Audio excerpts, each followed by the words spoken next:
সবাইকে শুভেচ্ছা। আমরা এখন আপনাদেরকে দেখাবো যে প্রোভেক্স দিয়ে কিভাবে বীজ শোধন করে।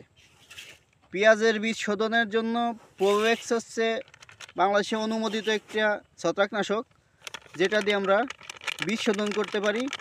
বীজ শোধন করলে আপনার পেঁয়াজের চারার যে গোড়া পচা যে রোগটা হয় সেটা হবে না। প্রোভেক্স দিয়ে বীজ শোধনের যে পদ্ধতি আমরা এখানে দেখাচ্ছি, সেটা আসলে আপনি যদি স্বচক্ষে না দেখেন তাহলে বিশ্বাস করতে পারবেন না। এটা কৃষকের কালো সোনা বলা হয়। এটা অনেক মূল্যবান কৃষকের কাছে। এই বীজটা 4 কেজি বীজের জন্য মাত্র 15 গ্রাম প্রোভেক্স।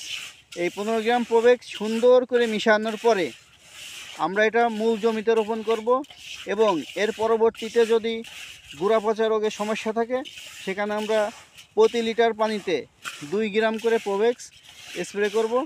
দেখেন এখানে চাষি ভাই কি সুন্দর করে বীজটাকে মাখাইছে, মনে হচ্ছে একদম চকচক করছে বীজটা। এখানে বীজ শোধন করলে আমাদের বীজবাহিত যে রোগগুলো আছে, বীজের গায়ে বীজের ভিতরে যে রোগগুলো আছে সেগুলো থাকে না।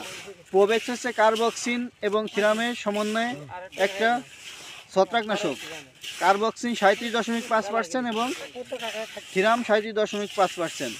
এটা দিয়ে গম বীজ, ধান বীজ, সব বীজ শোধন করা যায়। সবাইকে অনেক অনেক ধন্যবাদ।